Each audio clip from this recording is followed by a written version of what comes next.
Welcome back to the channel, my dear companions on the path. Thank you for returning once again to share in these reflections and discoveries.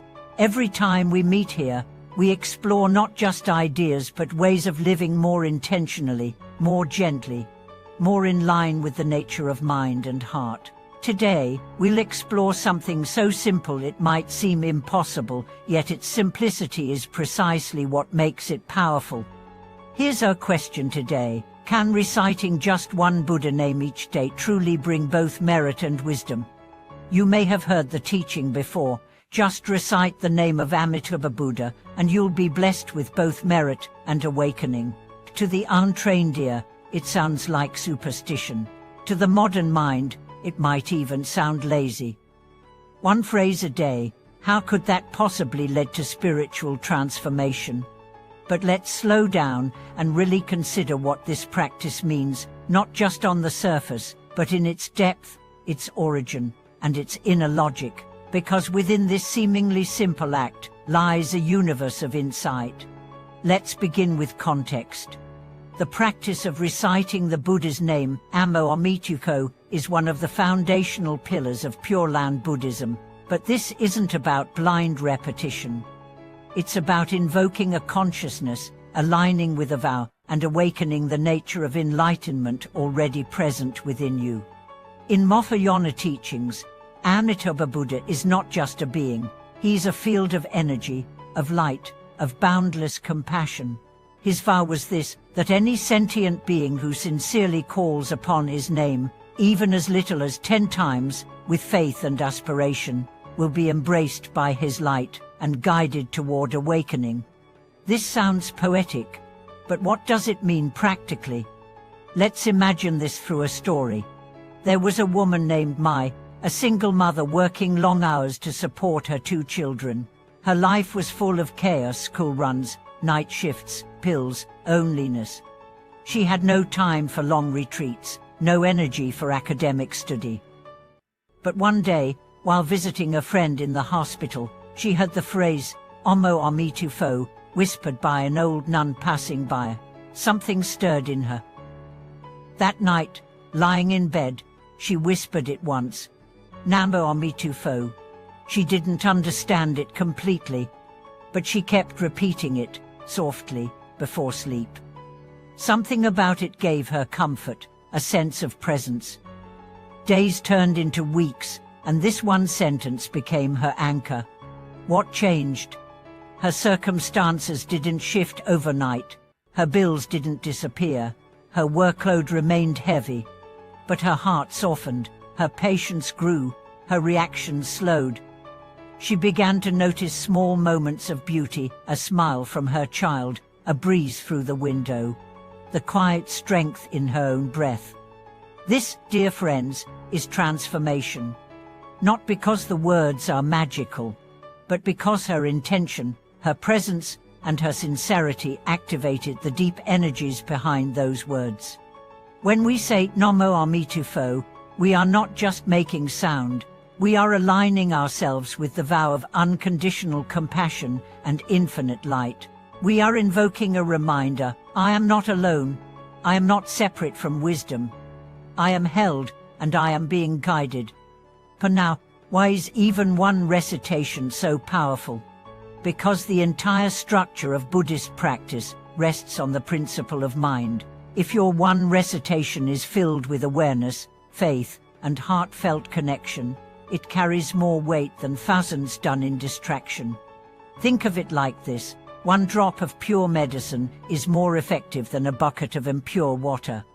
In the Amitabha Sutra, the Buddha explicitly says that even those who recite with untainted mind at the end of life can be reborn in the Pure Land.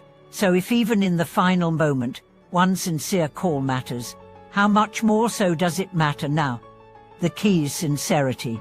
There's a concept in Pure Land Buddhism called faith, vow, and practice. These are the 3 pillars.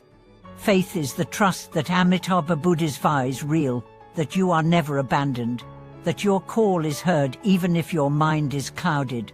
Vow is your own intention. May I awaken. May I meet this Buddha. May I return to wisdom, not just for myself, but for all beings. Practice is the actual saying of the name softly, silently, aloud, with breath, with heart. And when all three are aligned, even one recitation is like thunder in the spiritual realm. Let's now talk about the energetic aspect. Every name has vibration. Every sound wave carries frequency. And in the realm of mantra science, the Buddha's name is more than a title, it is a living field of power. Shmitufo contains within it the frequency of boundless light. The Namo is a declaration of refuge, of surrender, of trust. When you say these syllables, your body responds. Your mind begins to mirror the state you're invoking. This isn't esoteric, it's neurobiologic. Chanting calms the nervous system, regulates the breath, lowers cortisol, and releases serotonin. But beyond the physical, it tunes the subtle body. It clears the karmic dust that clouds the heart. One well-known monk, during a Dharma talk, said this: when you recite the name of the Buddha, you're not adding something to yourself. You're subtracting illusion. That is so profound. The practice isn't to build ego, it's to dissolve it. Now let's address the question of merit and wisdom. Merit is the positive spiritual momentum created by wholesome actions, intentions, and thoughts. It's like building credit in the spiritual economy. Wisdom, on the other hand, is the clear seeing into the nature of reality. So how can one phrase build both? Because the name carries the seed of both. When said with love, the name generates merit because it's a wholesome, selfless act. When said with awareness, the name generates wisdom because it directs the mind toward emptiness and non-duality. As your practice deepens, you begin to see this for yourself. The chant becomes a mirror. You start noticing when your mind is drifting. You notice your cravings, your impatience, your longing. You return, again and again. Each return is a moment of clarity. Each repetition is an act of purification. Over time, your identity shifts. You're no longer the one who is lost. You become the one who remembers. A young student once asked his teacher, "Master, I only chant 10 times a day. Is that enough?" The master replied, "Is your heart present 10 times? Then yes. Because it's not about quantity. It's about quality. Of course, if you have the time and inclination, more is beautiful. 1,000 sincere repetitions deepen the groove in the mind. But even one, done with full presence, contains eternity. Let's talk about daily integration. When should you chant? Morning is powerful. It sets the tone. Before you check your phone, say Namo Amitufo 10 times. Let that be your first offering to the day. Evening is essential. Before sleep, wash the mind with the name. Let go of the burdens. Fall asleep in light. But beyond that, when you walk, when you cook, when you wait in line, when you're anxious, let the name rise on your breath. Let it become your background music. Your nervous system will thank you. Your karma will shift, and your inner being will begin to radiate quiet confidence, not from pride, but from connection. This is how one phrase becomes a path. So can reciting one Buddha name each day truly bring both merit and wisdom? Absolutely. If you believe, if you intend, if you practice not with anxiety, but with love. Thank you for watching this video. If this touched your heart, let me know in the comments. How has the name of the Buddha shaped your life? Have you experienced its effects? Share with us.